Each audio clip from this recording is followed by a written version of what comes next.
A graça e a paz do nosso Senhor Jesus a todos. Eu quero convidar você a abrir sua Bíblia no Salmo de número 127. Vamos continuar aqui as meditações nesse Salmo. Nós estamos falando aqui sobre a soberania de Deus, e o esforço humano. E hoje nós vamos tratar basicamente da obediência ao Deus soberano. Então, vamos ler o Salmo todo.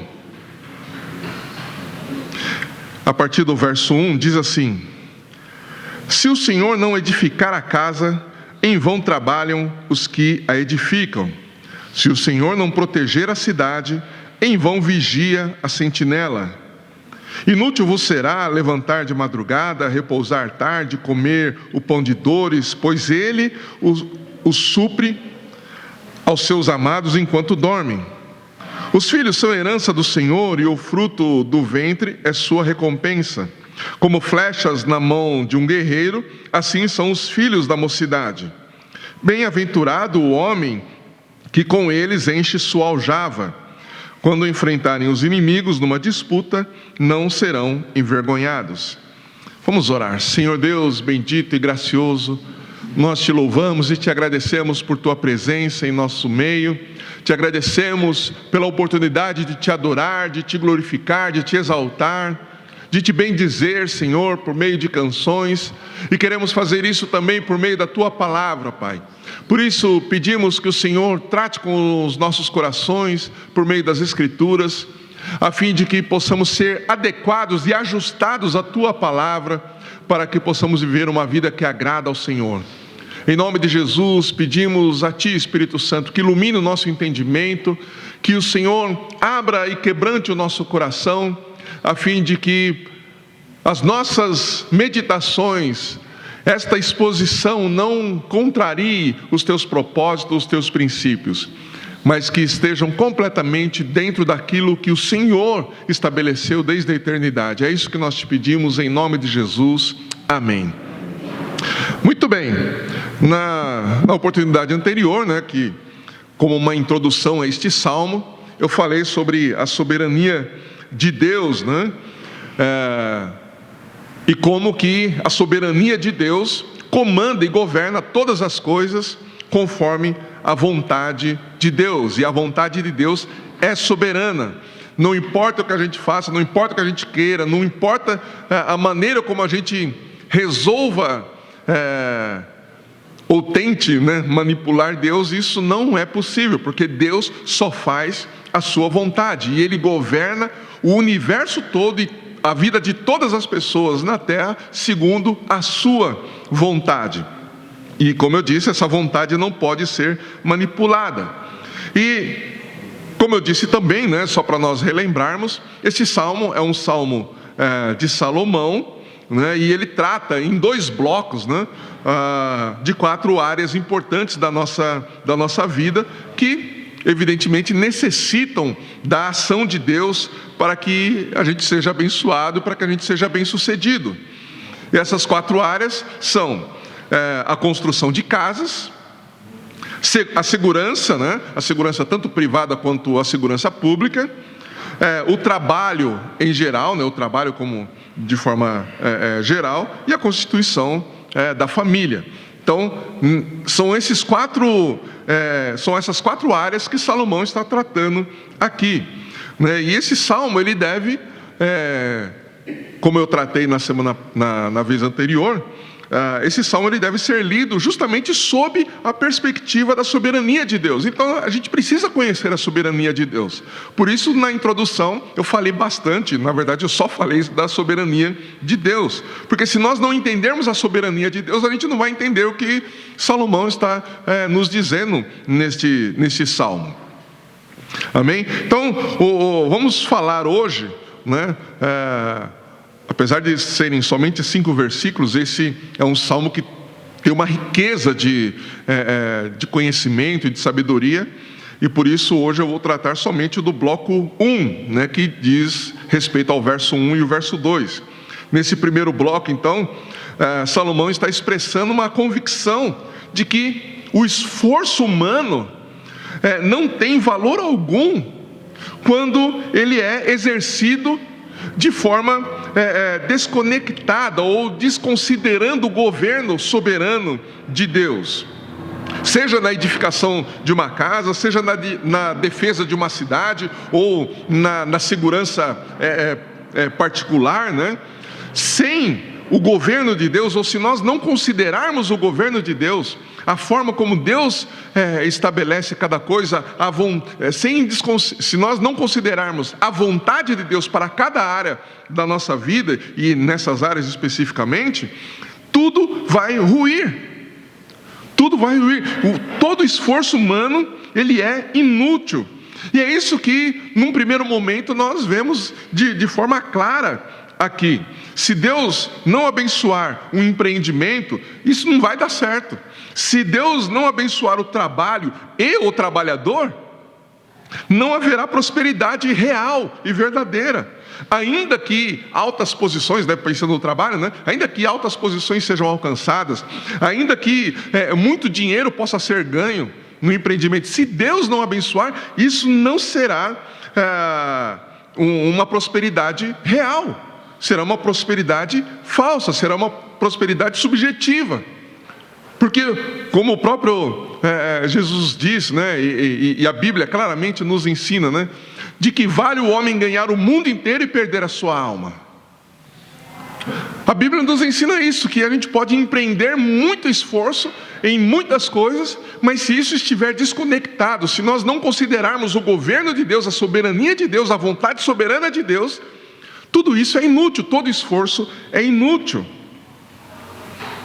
Salomão sabia de todas essas coisas, e por isso ele vai falando e tratando dessas coisas neste salmo. Sem a bênção de Deus, tudo que o homem construir vai cair, e isso é inevitável. Salomão, entendendo todas essas coisas, e se a gente considerar justamente a vida de Salomão, a gente vai pensar também, a gente pode pensar no seguinte, Primeiro, quem foi Salomão, Salomão, como dizem as Escrituras, ele foi um homem muito sábio, mas por outro lado, ele foi um homem também que construiu muitas coisas. Ele foi, na verdade, ele é considerado como o grande mestre de obras de Israel. Ele tinha muita sabedoria, e se a gente vasculhar um pouquinho, se já na época de Salomão existia alguma coisa relacionada, por exemplo, a pré-moldados, Salomão foi aquele que deu amplitude para essa questão. Se ele não foi o precursor das obras pré-moldadas, e o que eu estou falando com pré-moldado?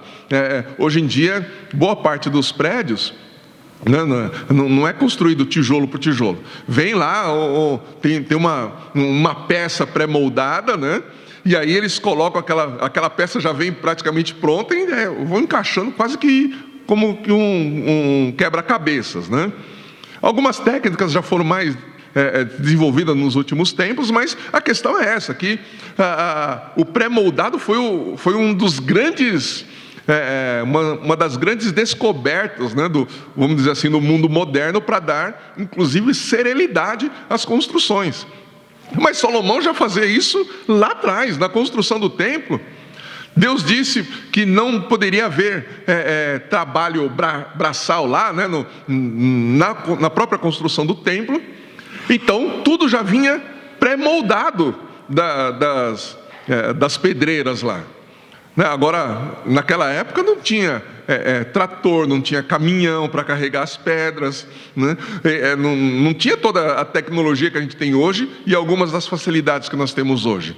Não tinha aquele guincho, grandão, para levantar as placas de concreto, não tinha nada disso. Mas Salomão desenvolveu uma maneira de construir o templo sem que houvesse uso de instrumentos, de ferramentas, dentro do templo, e ele fez isso com a sabedoria que Deus havia lhe dado. Então Salomão, ele de fato, ele foi o grande mestre de obras de Israel, né? Por isso, esse salmo, apesar de ele começar esses 2 versos dizendo, se Deus não edificar a casa, em vão trabalham os que a edificam, esse salmo não é um chamado para a ociosidade. Não é para você olhar para esse salmo e dizer assim, bom, se não adianta nada eu trabalhar, né? Então eu vou ficar de boa aqui na minha casa, né? Vou esticar uma rede aqui, vou ficar aqui tranquilo, porque não vai adiantar eu trabalhar mesmo. Não é isso que Salomão está dizendo. O que ele está dizendo é que trabalhar sem considerar a soberania e a vontade de Deus, isso é inútil, isso é em vão. Não é um chamado para a gente ou pensar, né? Me veio agora que eu estava olhando para o Carlos, pensei, né? Imagina, a gente compra um daqueles sofás maravilhosos que o Carlos vende, aí a gente deita lá no sofá, né? E aí fica lá no sofá, descansando, né? Achando que Deus vai enviar uns anjos lá com uma bandeja de pão, com outra com uma bandeja de suco, né? Com umas frutas, e aí você vai ficar lá, né? Só de boa, né? No sofá lá. Não é isso. Não é, como eu disse, não é um chamado para a ociosidade. Até porque isso seria completamente incoerente com a vida que o próprio Salomão levou. Como eu acabei de dizer, Salomão foi o grande mestre de obras, né, de Israel. E ele não trabalhou arduamente só na questão da construção do templo. Salomão ele tinha uma vasta sabedoria em várias áreas. Na área de saneamento básico, na área da própria segurança, né, como organizar a segurança, como organizar o trabalho dos seus funcionários. Ele elaborou de forma minuciosa, né, o que hoje se vê no RH moderno, né, Salomão já aplicava isso lá atrás. Os funcionários dele trabalhavam de uma forma tão harmoniosa, tão perfeita, era tudo tão bem ajustado, que a Bíblia fala que quando a rainha de Sabá viu como tudo funcionava lá, como que os servos, né, de Salomão trabalhavam ali no seu palácio, ela ficou extasiada. Quando ela ouviu então da sabedoria de Salomão, a Bíblia diz que ela chegou a perder os sentidos. Você já imaginou você ouvir alguém falando, expondo sua sabedoria, e aquilo ser um negócio tão profundo e tão cheio de conhecimento, que você fala assim, eu não consigo entender, esse negócio é demais para mim. Foi mais ou menos assim que a rainha de Sabá se sentiu quando ouviu da sabedoria de Salomão pela própria boca de Salomão. Ela ficou extasiada, como se ela tivesse saído de si, né? Hoje a gente vê alguns memes, né, que a pessoa, quando ouve alguma coisa assim extraordinária, ela faz assim, né? A cabeça explode, né? Como se a cabeça estivesse explodindo, né? Foi mais ou menos o que aconteceu com a rainha de Sabá, né? Ela ouvia Salomão, viu como tudo funcionava lá, e ela uau, né? Então veja que se fosse um chamado para ociosidade, fosse um chamado para ficar descansando lá de boa, isso seria incoerente com a vida do próprio Salomão, né? E aí a gente pode ir um pouco mais, né? Isso seria completamente incoerente com o próprio Deus. Por quê? Porque lá em Gênesis a gente vê claramente que Deus trabalhou na criação. Gênesis 1, Deus trabalhou na criação de todas as coisas até chegar ao ápice da sua criação, que foi criar o homem e a mulher, macho e fêmea, sem erros, sem enganos e sem equívocos. Deus criou macho e fêmea. Deus criou todas as coisas, os céus, a terra, o mar e tudo que neles há. Deus criou de forma perfeita, harmoniosa. Deus trabalhou na criação de todas as coisas. Gênesis capítulo 2, os versos 2 e 3, diz o seguinte: No sétimo dia, Deus já havia completado a obra, ou o seu trabalho, que fizera. Nesse dia, ele descansou de toda a sua obra, o seu trabalho. Verso 3: e Deus abençoou e santificou o sétimo dia, porque nele descansou de toda a obra que havia criado e feito. Então Deus trabalha. Deus trabalhou na criação, Deus trabalha até hoje. A gente vai ver daqui a pouquinho o que Jesus disse lá em João 5. Tem um pastor chamado Vold Balsham. Ele fez o seguinte comentário acerca desses 2 versos de Gênesis capítulo 2. Ele diz o seguinte, preste bem atenção: o trabalho não é produto ou resultado da queda. Vou repetir: o trabalho não é produto ou resultado da queda. A natureza árdua do nosso trabalho é um produto da queda. Veja, a natureza árdua do nosso trabalho é um produto da queda. Nossa preguiça diante do trabalho que temos que fazer é um produto da queda. Mas o trabalho em si não é produto da queda. É sagrado, é santo. É santo e separado porque Deus é o primeiro trabalhador. Trabalhamos porque somos feitos ou fomos feitos à imagem do Deus que trabalha. E uma das grandes questões que talvez a gente vá se surpreender, eu já disse isso em algumas vezes, é que na eternidade, quando Jesus voltar para levar a sua igreja, eu particularmente creio que também não será um tempo de ociosidade, não. Eu creio que nós vamos trabalhar. A questão é que quando Jesus voltar e nós estivermos reinando com Ele, né, por toda a eternidade, o cansaço, aquela coisa árdua, aquela coisa, né, que, sabe, muita gente, né, vai acordar amanhã de manhã e fala: puxa, segunda-feira. Oh meu Deus, aí vai trabalhar o dia inteiro, vai cansar, vai ficar extasiado, alguns ficam reclamando o dia inteiro, a semana toda, porque estão trabalhando. Isso vai sumir, porque a humanidade terá restaurada o prazer de trabalhar, assim como Deus tem prazer em trabalhar. Então nós, não sei, provavelmente não vai haver o cansaço como existe hoje, o cansaço físico. Ou talvez o cansaço mental. O cansaço físico talvez tenha, porque a gente ainda vai precisar descansar. A gente vai precisar comer, vai precisar beber, né? A gente não vai deixar de ter que fazer essas coisas. Mas o que eu quero dizer é que aquela coisa pesada que hoje existe por causa do pecado, não vai existir mais. Mas eu creio que nós vamos trabalhar durante a eternidade. Nós vamos trabalhar quando Deus fizer os novos céus e a nova terra. E não vai ter aposentadoria não, viu? A gente reclama de que talvez a geração de hoje, né, não vai saber o que é aposentadoria.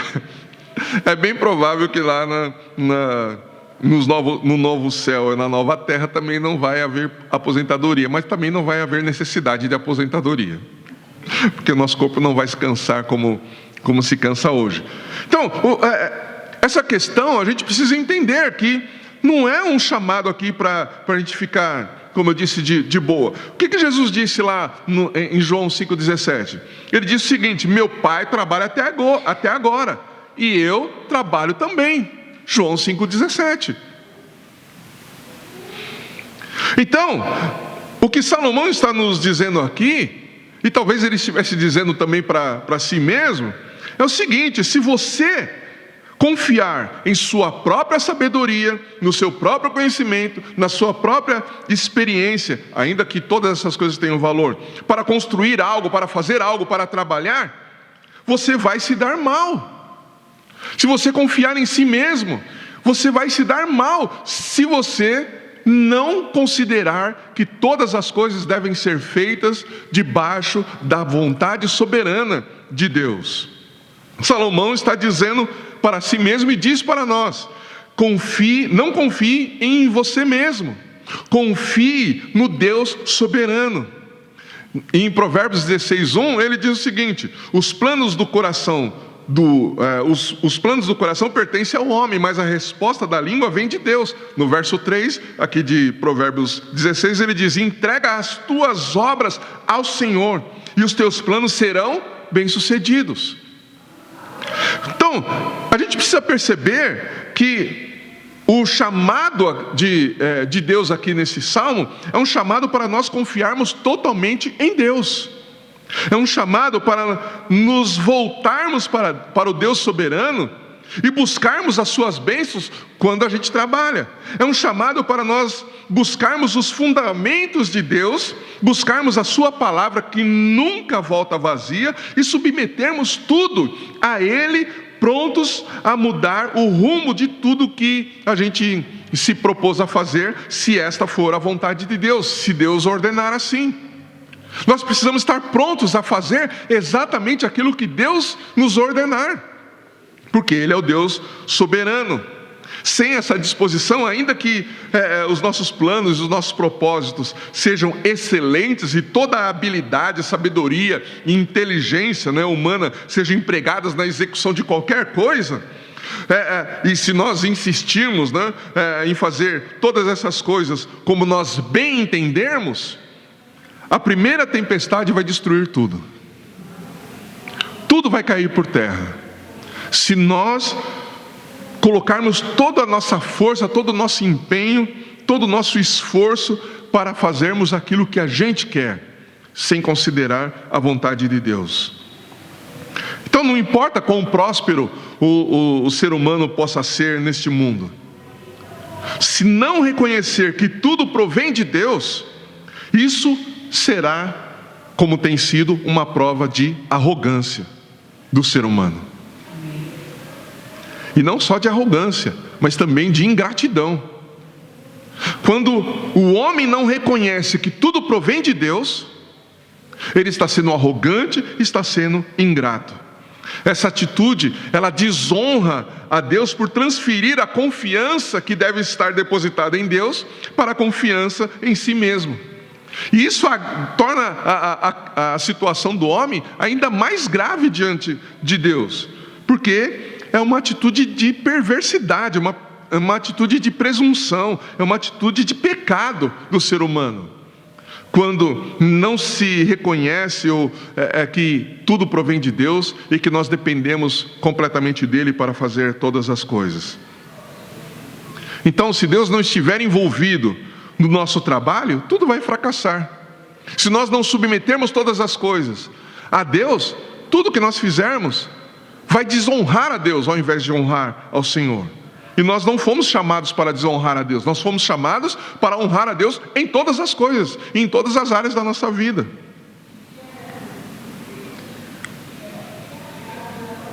Salomão também não está dizendo aqui nesses versos que nós devemos fazer um projeto sem nenhum planejamento.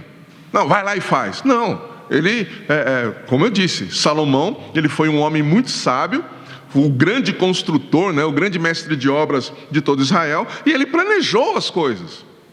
Ele não fez as coisas de forma aleatória. Então, planejar um projeto, administrar a execução desse projeto, ter o controle cuidadoso de cada etapa da execução, isso glorifica a Deus e nós devemos fazer. No Novo Testamento, nós vemos Jesus dizendo que a gente não deve sair na época de Jesus, que nenhum rei saía para uma guerra sem antes mensurar com quantos soldados deveria ir. Isso é planejamento. Por quê? Se ele sai para lutar com 5.000 homens contra um exército de 10.000, o que vai acontecer? Ele vai ser derrotado. E aí ele vai ter que se render ao reino inimigo, porque ele não planejou direito. Não é porque ele não tinha condições de vencer, é porque ele não planejou direito. A construção de uma casa também é a mesma coisa. Se a gente não planejar direito, a gente vai comprar 1.000 tijolos, mas precisa de 10.000 tijolos.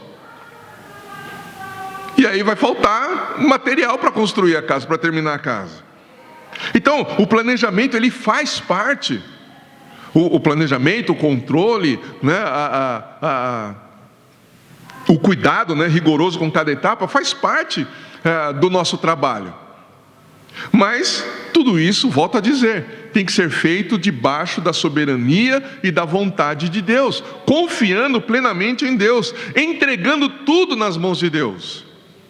É fazer os planos e apresentar esses planos diante de Deus, para ver se Deus aprova. Se Deus aprovar, ok, nós vamos seguindo cada etapa segundo a orientação do próprio Deus. Se Ele não aprovar, isso tem que ser abandonado, porque vai ruir, não vai subsistir, não vai ficar de pé. Não importa se está sendo bem elaborado, se Deus não aprovar, você tem que abandonar isso. Se os planos que você fizer não estiver dentro dos planos de Deus e da vontade de Deus, esquece.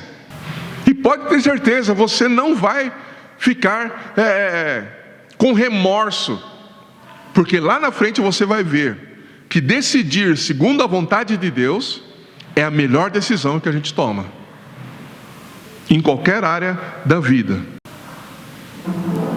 Salomão também, em tudo isso, ele não está dizendo que todo o trabalho humano é inútil, porque isso também iria contrariar as Escrituras, né? o que as Escrituras ensinam sobre o trabalho. O Espírito Santo, ele dirige aqueles que trabalham, né? Dirige os trabalhadores que estão sob a sua tutela. Para qual finalidade? Para a finalidade de que Deus seja glorificado e exaltado através do nosso trabalho. Quando nós nos empenhamos, né, no nosso trabalho, com dedicação, esforço e buscando a excelência, nós temos que fazer isso confiando plenamente em Deus, como aquele que nos oferece o seu poder, a sua capacidade e a sua criatividade para que cada tarefa seja realizada segundo aquilo que Ele estabeleceu, segundo aquilo que Ele quer. Então, se o que Salomão está propondo não são férias eternas, do que ele está falando? Para nós entendermos um pouco melhor, a gente precisa perceber e estudar um pouco mais a fundo sobre o princípio e a doutrina da obediência. O que Salomão está nos propondo aqui é que Deus está nos chamando para nós conhecermos a sua vontade, que é soberana, e obedecermos, fazermos todas as coisas segundo esta vontade, e não segundo a nossa vontade. Vocês se lembram do que Jesus disse quando Ele estava lá no monte, né? Ele disse o seguinte: Pai, seja feita a tua vontade, não a minha. Então a vontade de Deus, que sempre prevalece, sempre vai prevalecer, é o que nós devemos buscar. Nós devemos buscar essa vontade para que a vontade de Deus seja feita, como o próprio Jesus também ensinou lá em Mateus 6, no Sermão do Monte. Pai, seja feita a tua vontade, assim na terra como nos céus. Deus, Ele nos chama para nós obedecermos ou obedecê-lo, mas entenda, Deus, como Deus soberano, Ele tem o domínio e o controle sobre todas as coisas, inclusive sobre a nossa vontade. Então, entendam bem o que eu vou dizer agora e prestem bem atenção. Até a desobediência só é possível se Deus permitir. Se alguém quiser desobedecer e Deus não permitir, essa pessoa não vai conseguir desobedecer, porque na verdade ela não vai querer desobedecer. Então até a desobediência só é possível se Ele permitir. E aí é que está o grande mistério, né? Porque o nosso intelecto não consegue alcançar esse grande mistério, que é que Deus decreta a sua vontade, e só Deus pode decretar, a gente não pode decretar nada, né? Algumas pessoas falam: não, vamos decretar a cura, vamos decretar a mudança disso ou daquilo. Não, a gente não tem capacidade de decretar nada, é Deus quem decreta todas as coisas, Ele já decretou todas as coisas. Então, mas o nosso intelecto, a nossa mente não consegue entender como que Deus decreta a sua vontade e a realiza e ainda assim não viola a vontade humana. A gente não consegue conceber isso, mas é o que acontece. Deus decreta a sua vontade é feita, quer a gente queira ou não, e ainda assim, e com tudo isso, Deus não viola a vontade humana. Como eu já disse na introdução desse salmo, a gente vai entender isso melhor estudando nos estudos de teologia, né, que estão sendo conduzidos pelo Samuel. Essas coisas vão ser melhor esmiuçadas, né, e entendidas quando a gente se aprofundar mais nos estudos de teologia. Mas eu quero deixar isso aqui Deus, na verdade, está deixando isso diante de nós, porque a sua vontade sempre será realizada, e Deus decreta a sua vontade mesmo sem violar a vontade humana. Nós só podemos obedecer ou desobedecer se Ele permitir. Ainda assim, nós somos responsáveis tanto pela nossa obediência como pela desobediência. Só um Deus soberano pode governar desta forma, sem deixar de ser justo, sem deixar de ser bom, sem deixar de ser santo. Somente um Deus soberano pode governar o mundo e as pessoas dessa forma. Agora, o ponto é que Deus nos chama para obedecê-lo com alegria e com prazer. Na sua vontade soberana, Ele estabeleceu que tudo que Ele, ou tudo não, né? Aquilo que Ele quer fazer na terra, parte dessas coisas será feito através de nós. Ele estabeleceu isso, isso faz parte da sua vontade soberana, e Ele nos chama para nós obedecermos a sua vontade, para que a sua vontade seja feita assim na terra como no céu. E Ele nos chama para fazermos, ou para obedecê-lo com alegria e com prazer. Jesus disse isso lá em João 4,34. O que Jesus disse? A minha comida consiste em fazer a vontade daquele que me enviou e realizar a sua obra. Jesus tinha prazer em fazer a vontade de Deus. E Ele faz essa comparação aqui com o alimento, né? O contexto você conhece, né? Os discípulos vêm com comida, tal, mas daí ele não quer comer, daí os discípulos ficam naquela coisa, puxa, será que alguém já trouxe comida para ele, tal?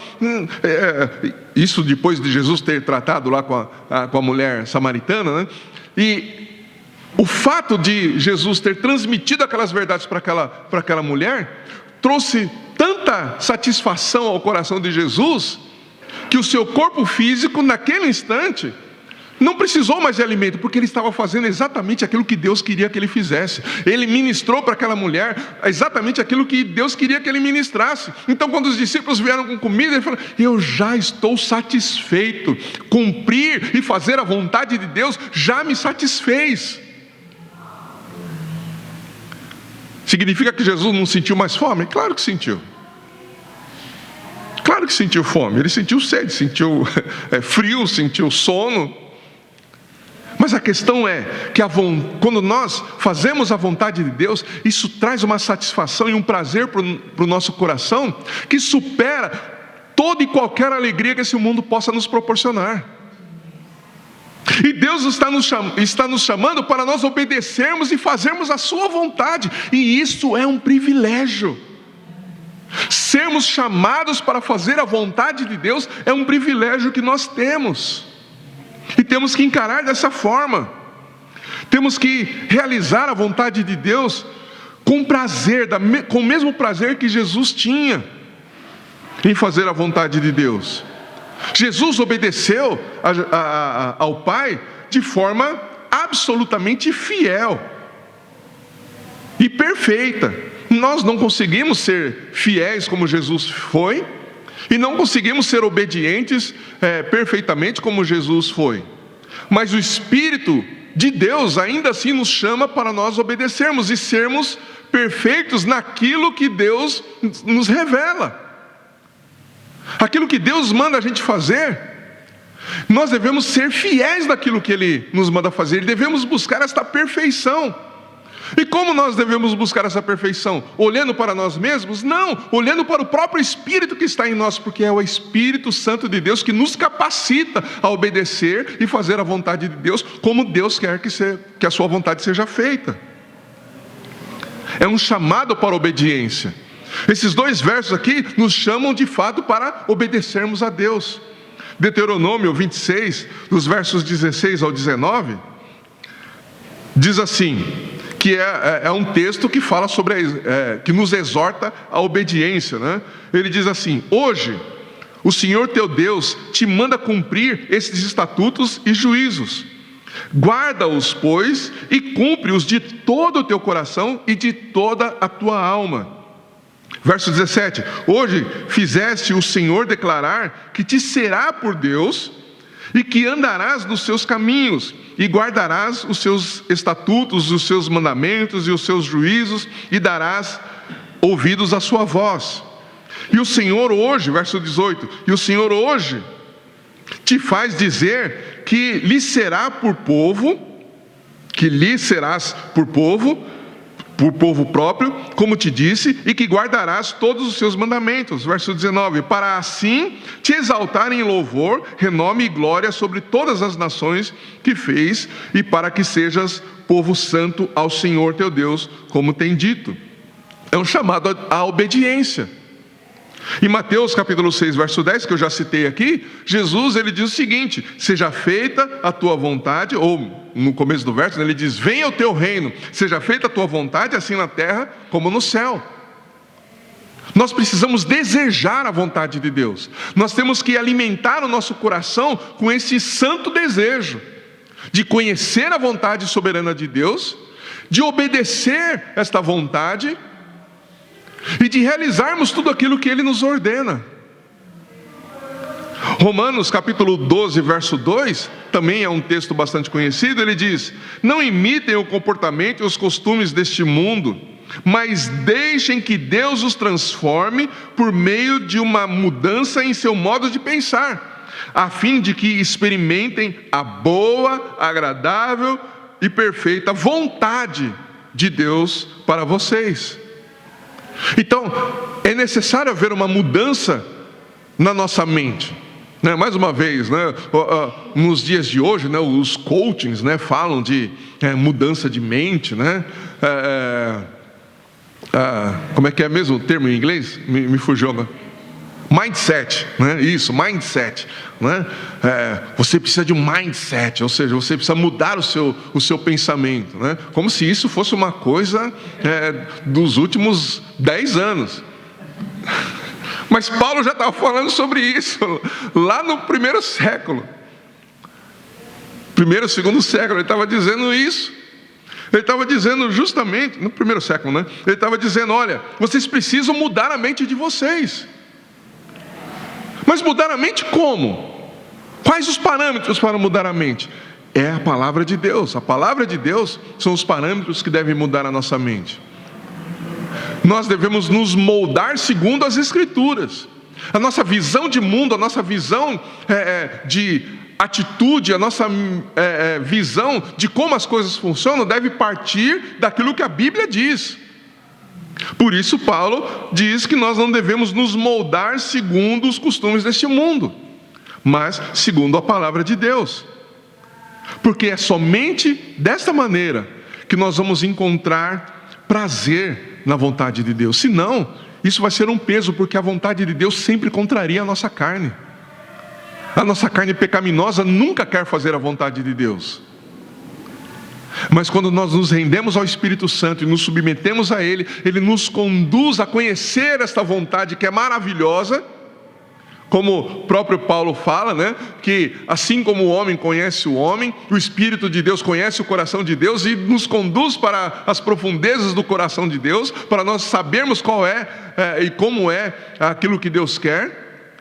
E não somente isso, Ele gera alegria no nosso coração.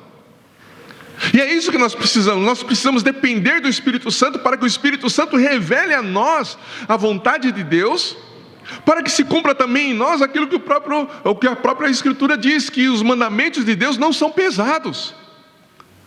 As ordens de Deus não são pesadas, mas elas só deixam de ser pesada quando de fato nós encontramos prazer na vontade de Deus. Quando nós conhecemos e reconhecemos a vontade de Deus e nos submetemos a ela. Então, uma vez conhecida a vontade de Deus, nós devemos, aí sim, empreender todo o nosso esforço para obedecermos e trabalharmos. A Bíblia nos chama para trabalhar. Quem não trabalha de forma diligente, que não trabalha de forma dedicada, que não trabalha de forma esforçada para cumprir a vontade de Deus, também não vai desfrutar da boa, agradável e perfeita vontade dele. O Deus soberano decidiu, na sua soberana vontade, torna a dizer, nos escolher como instrumentos para realizá-la aqui na terra. Ele nos escolheu para realizar a sua vontade aqui na terra. E isso é um privilégio. Isso está dentro da sua vontade soberana. Por sua vontade soberana, nós fomos incluídos na realização da sua obra. Por isso, não podemos ser negligentes, não podemos ser preguiçosos e não podemos ser presunçosos, a ponto de acharmos que podemos fazer qualquer coisa sem Ele. Jesus disse, em João 15, verso 5, sem mim nada podeis fazer. Sem mim nada podeis fazer. Deus nos chama então para trabalharmos de forma diligente. Deus está nos chamando para trabalharmos de maneira esforçada. Deus nos chama para trabalharmos de forma consciente de que o sucesso de tudo que nós fizermos depende exclusivamente dEle. Deus está querendo que a gente saia da ociosidade. Deus quer que a gente saia dessa mente preguiçosa. Deus quer que a gente deixe esse comportamento que é pecaminoso. Esse comportamento que não se empenha em fazer aquilo que Deus quer que seja feito. Deus quer que a gente abandone isso. Mas Ele também não quer que a gente faça as coisas segundo o nosso próprio pensamento, segundo a nossa própria vontade. Porque fazer qualquer coisa fora da vontade de Deus é inútil. Entende o que Salomão está dizendo aqui? Se Deus não edificar a casa, em vão trabalham os trabalhadores, aqueles que a edificam. Por outro lado, nós vamos ver, vou citar daqui a pouco esse texto, mas já me antecipando. Por outro lado, todo o trabalho feito nele não é vão, não é inútil. Percebem? Na continuidade, o que Salomão diz aqui também? Se o Senhor não guardar a cidade, em vão vigia os sentinelas. Se o Senhor não proteger a cidade, em vão vigia os sentinelas. E aí o mesmo princípio tem que ser aplicado. O mesmo princípio que eu estou dizendo aqui acerca do trabalho, também deve ser aplicado na questão da segurança. Tanto na segurança particular como na segurança pública. E a segurança é um dos pontos sensíveis, né, de uma sociedade. Vou fazer uma pergunta. Você confiaria a proteção dos seus bens e a segurança da sua família a um ladrão? Você colocaria a confiança da sua família e a proteção da sua casa e dos seus bens nas mãos de um ladrão? Não, né? Ninguém faria isso. Ninguém em sã consciência faria isso. Ninguém inteligente faria isso. Se nós pensarmos na posição da polícia, né? Aqui no Brasil a gente tem a Constituição. A Constituição, no artigo 144, diz que a segurança pública é um dever do Estado e é um direito do cidadão. Ok? É o que a Constituição diz, que a segurança pública é um dever do Estado e um direito do cidadão. Mas o artigo também diz que a segurança pública é responsabilidade de todos. Então veja, é dever do Estado promover e dar segurança para todo cidadão. Mas a responsabilidade pela segurança não é só do Estado, é de todos nós. O Estado, para manter a paz e a ordem pública, utiliza os órgãos de segurança. No caso, as polícias, o exército, enfim. Mas nem sempre o policiamento, ostensivo, promove essa tal de sensação de segurança. Isso porque o Estado e a polícia não têm recursos suficientes para inibir todo e qualquer tipo de ameaça a uma pessoa, a uma cidade, a um bairro. Porque, infelizmente, a cada dia surgem novas modalidades de crimes, E não tem como você estabelecer, tanto na Constituição ou num estatuto que seja, a prevenção para todos os crimes. Não tem como, e o Estado não tem como fazer isso. A polícia não tem como fazer isso. Às vezes a gente chama a polícia para coisas que ela não tem como fazer, ela não sabe. Primeiro que tem coisas que nem são atribuições dela, Às vezes a gente chama a polícia para resolver um problema que é do bombeiro, E aí a gente às vezes liga para o bombeiro por uma coisa que é da polícia, Mas enfim, nem é esse o meu propósito aqui de expandir esse pensamento. Mas a questão é que nem sempre o fato da polícia estar presente significa que nós nos sentimos seguros. Por quê? Porque a polícia não tem condição de dar esta sensação de segurança. Os órgãos públicos não têm esse poder de dar essa sensação. Isso não significa que a polícia não deva existir. Isso não significa, voltando aqui para o texto dos Salmos, ele fala aqui no final do verso 1, que se o Senhor não proteger a cidade, em vão vigiam os sentinelas. Então quer dizer que o fato dos sentinelas ali trabalharem supostamente em vão, significa que não deva existir sentinela? Significa que não tem que ter uns guardas lá em cima do muro, vigiando? Não significa que eles não devam estar armados? Não é isso que Salomão está dizendo. O que ele está tentando nos chamar a atenção e que nós precisamos entender em relação à nossa segurança pessoal, assim como a segurança de toda uma nação, é que nós temos que confiar que Deus é quem nos protege. Ele pode usar os órgãos públicos de segurança, mas é Deus quem nos protege, é Deus quem protege uma nação. E se Deus não proteger, nós não estaremos protegidos.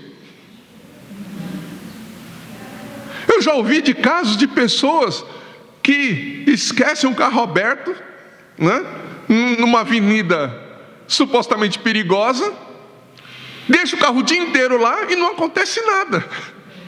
Ninguém mexe no carro. Mas eu também já ouvi de casos de pessoas que, além de trancar o carro, colocaram alarme, colocaram um cachorro lá dentro, um Rottweiler lá dentro, e o ladrão foi lá e levou, com um cachorro e tudo. Bem, veja, se Deus não proteger, se Deus não guardar, você pode lá colocar lá alarme, sirene, um helicóptero, drone, põe um cara lá de pé, lá com o braço cruzado, que o ladrão vai pular o muro do vizinho, vai entrar e vai sair e ninguém vai ver. Porque Deus, é essa consciência que a gente tem que ter. Nós não podemos ser negligentes. Não podemos conscientemente, no caso que a Geni falou, não foi inconsciente. Vamos deixar aberto aqui porque é Deus que protege mesmo. Não é isso. Nós não podemos ser negligentes. Nós temos que trancar a porta quando sair, enfim. Mas precisamos ter a consciência que é Deus que protege, é Deus que guarda.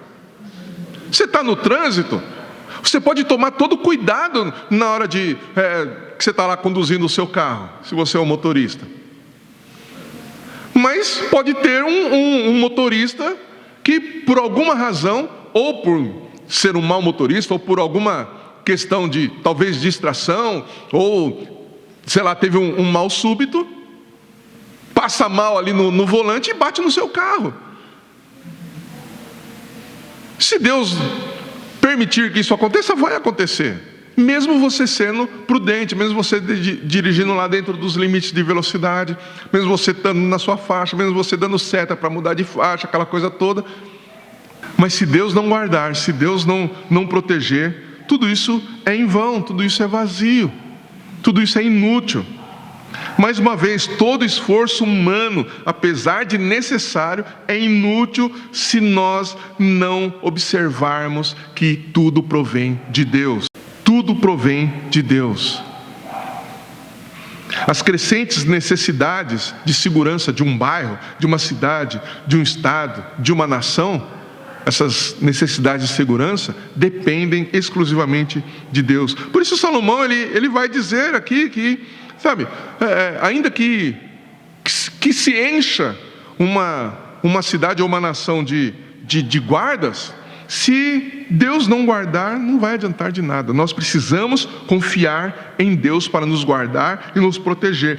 Esta é a consciência que devemos ter. Senhor, eu estou trancando a minha casa, estou fazendo o que é necessário, porém, eu sei que é o Senhor quem me guarda. Eu sei que é o Senhor quem me protege. Eu sei que é o Senhor que protege a minha família. Eu sei que o Senhor é quem protege e guarda essa cidade. Nós estamos na tua dependência. O Senhor usa os guardas, o Senhor usa os sentinelas, o Senhor usa a polícia, mas é o Senhor quem nos protege. E nós precisamos depender de Deus para termos essa realidade em nossas vidas, para desfrutarmos dessa realidade. Aí sim nós teremos a verdadeira sensação. Na verdade, a segurança deixará de ser uma sensação para ser algo concreto. Amém? Todas as nossas precauções e ações dependem da vontade de Deus, da proteção do próprio Deus. Então esses dois versos nos chamam para confiarmos somente em Deus em tudo, quer na realização de qualquer coisa, como na nossa segurança. Ele nos chama para nós trabalharmos em total submissão a Ele e à sua vontade, para que a sua vontade seja feita na terra como é nos céus, como eu já citei. E Ele nos garante que Ele vai à nossa frente. Ele nos garante que Ele nos guardará durante todo o trajeto. Ele estará conosco, e Ele está conosco. É uma garantia que Ele nos deu. Jesus prometeu isso, que estaria conosco todos os dias. Então, a Bíblia fala que Deus, através dos Salmos, Deus nos diz que Ele vai à nossa frente. Jesus promete que estará conosco todos os dias, até o final dos séculos. E os Salmos também dizem que Deus guarda a nossa retaguarda. Então nós estamos protegidos de todos os lados pelo próprio Deus. Estamos guardados de todos os lados pelo próprio Deus. Quando o inimigo nos ataca, nós temos a armadura de Deus que nos protege. Paulo fala isso lá em Efésios, que nos protege da cabeça aos pés. Nós estamos guardados por aquele que não pode ser vencido. A Bíblia diz que Deus é para nós como um muro de fogo ao nosso redor. Deus nos protege de uma forma maravilhosa, poderosa e invencível. O inimigo, para chegar até nós, ele tem que passar por Deus Pai, tem que passar pelo Deus Filho, tem que passar pelo Espírito Santo, Deus Espírito Santo. Ele tem que vencer os três. Você acha que ele consegue? Não consegue. Os Salmos dizem, né? Davi, ele disse o seguinte: Senhor, Tu és o meu alto refúgio, eu estou escondido em Ti. Nós estamos escondidos em Deus. Deus nos guarda, Deus nos protege. Quando nós caminhamos, nós estamos caminhando debaixo da proteção e da guarda do próprio Deus. E nós temos que ter essa consciência, e nós devemos viver com esta verdade sempre viva no nosso coração. E quando alguma coisa desagradável acontecer, nós não podemos achar que Deus nos abandonou. Deus nunca nos abandona. Acabei de citar aqui o que Jesus disse: eis que estarei convosco todos os dias, até a consumação dos séculos. Jesus não nos abandona. Jesus não nos deixa em momento algum. E quando alguma coisa desagradável acontece, é porque Ele permitiu, porque isso faz parte da sua vontade soberana. Paulo explica isso para nós dizendo o seguinte: que todas as coisas cooperam para o bem daqueles que amam ao Senhor. Todas as coisas cooperam para o bem daqueles que amam ao Senhor. Significa que Deus usa até mesmo as coisas desagradáveis, as coisas ruins, para nos abençoar, para nos beneficiar. Então, se você está depositando toda a sua confiança em Deus, e ainda assim coisas desagradáveis estão acontecendo, não fique pensando assim: puxa, acho que Deus me abandonou, acho que Deus não me ama mais. Não, não é isso. Deus está moldando o seu coração. Deus está te levando para um nível de confiança que vai além daquilo que você imagina, daquilo que você pensa, daquilo que você quer. Deus quer que você tenha plena consciência de que você está nas mãos dEle. E ainda que você sofra, os sofrimentos deste mundo, os sofrimentos que a gente passa aqui nessa terra, são momentâneos. Não vão durar para sempre. A Bíblia claramente nos diz: o choro pode durar uma noite inteira, mas a alegria vem pela manhã. Você pode estar num momento de escuridão, um momento tenebroso da sua vida, mas o sol vai nascer. E quando esse sol nascer, essa escuridão vai ser dissipada. E você verá o sol da justiça raiando sobre você. E a Bíblia diz que Jesus, que Deus é o sol da justiça. Então Ele garante que vai à nossa frente, Ele garante que estará conosco, Ele garante que será a nossa retaguarda. E em tudo que nós fizermos, segundo a sua vontade soberana, nós devemos ter essa certeza. Por isso a gente deve orar como os apóstolos oraram. Eles oraram pedindo coragem para Deus, para que eles continuassem pregando o Evangelho, mesmo diante das dificuldades e das perseguições. Quando vierem as dificuldades, quando vierem as perseguições, quando vierem as barreiras, peça para que Deus continue te enchendo de coragem para fazer a vontade dEle, como Ele quer que seja feita. Por fim, eu quero citar 2 textos aqui. Primeiro, de João, capítulo 6, versos 28 e 29, que diz assim: perguntaram-lhe então, perguntaram para Jesus: que faremos para realizar as obras de Deus?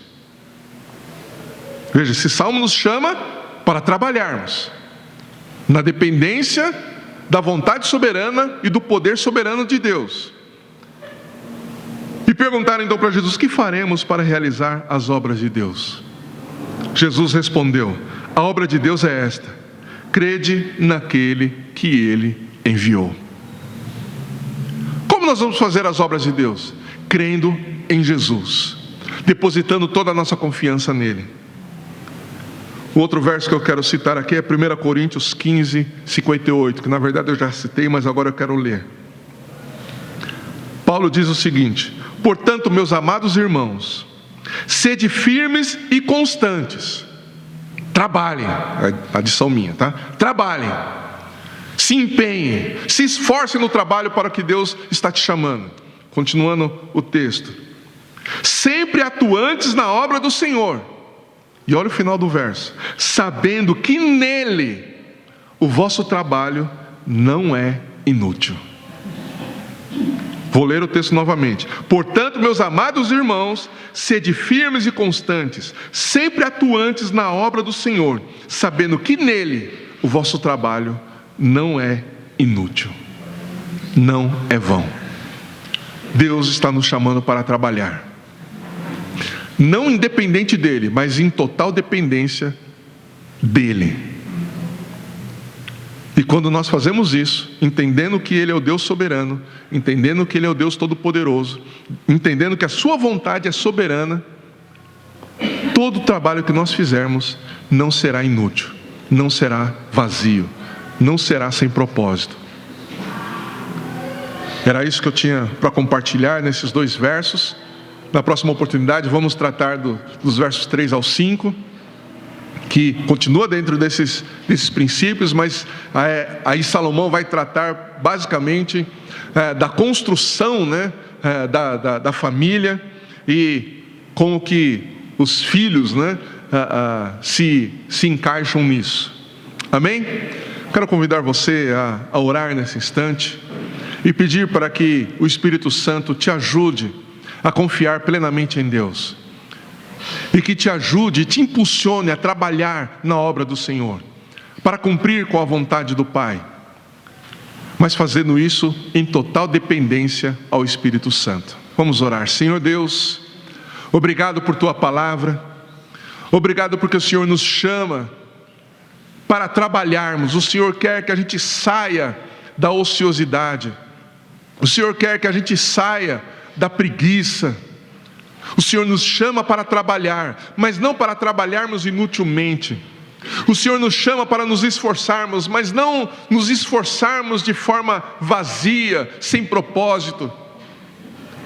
O Senhor nos chama para conhecermos a Tua vontade, que é soberana, o que significa que o Senhor vai cumprir com aquilo que o Senhor quer que seja cumprido, independente de qualquer coisa ou independente de qualquer pessoa. Mas significa também que o Senhor, na Tua soberana vontade, nos escolheu para realizar a Tua obra também através de nós. Por isso pedimos a Tua ajuda, pedimos que o Senhor venha sobre nós e nos impulsione a conhecermos e confiarmos na Tua vontade e obedecermos. Que nós tenhamos um coração obediente, que nós tenhamos um coração submisso, que nós tenhamos um coração que tenha prazer em fazer a Tua vontade, um coração que se empenha em cumprir com aquilo que o Senhor nos ordena, que nós tenhamos um coração, Pai, que esteja disposto a fazer a Tua vontade, um coração, Senhor, que não se detém pelas dificuldades da vida, que não para por conta das adversidades, que não para diante das perseguições, que não para diante das oposições, mas um coração que está sempre realizando a Tua obra, a Tua vontade, sabendo que estamos fazendo aquilo que agrada o Seu coração. Que nós, ó Senhor, sejamos uma igreja assim atuante, mas uma igreja que atua segundo a Tua vontade, segundo o Teu propósito, segundo o Teu plano, Pai, que é revelado a nós por meio das Escrituras, ó Deus. Que o Senhor nos ajude em todas as coisas, que o Senhor nos ajude a caminharmos, ó Senhor, que a nossa fé, Senhor, seja provada pela obra que nós realizamos, ó Senhor.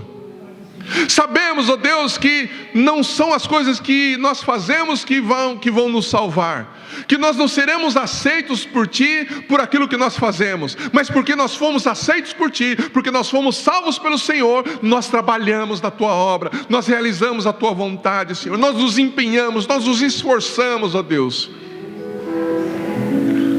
Sim, Deus, nos ajude, Pai, nos ajude a trabalhar, nos ajude, Senhor, para que nós tenhamos esse ímpeto, esta disposição para pregarmos o Teu Evangelho a toda criatura, Senhor. Nos ajude, Senhor, para que nós, ó Pai, de fato, possamos nos dedicar à Tua obra, nos dedicar a fazermos aquilo que é necessário, sabendo que o Senhor nos guarda, sabendo que o Senhor nos protege, sabendo que o Senhor está conosco todos os dias, sabendo que as Tuas misericórdias se renovam sobre nós a cada manhã, sabendo, Senhor, que quando o Senhor nos ordena a fazer alguma coisa, o Senhor já está à nossa frente, abrindo os caminhos, sabendo, Deus, que quando nós nos propomos a fazer aquilo que o Senhor nos ordena, nós não precisamos nos preocupar com o que fica lá atrás, ó Senhor. Não precisamos nos preocupar com a nossa vida, no sentido de que o que vai acontecer, porque o Senhor está guardando a nossa retaguarda.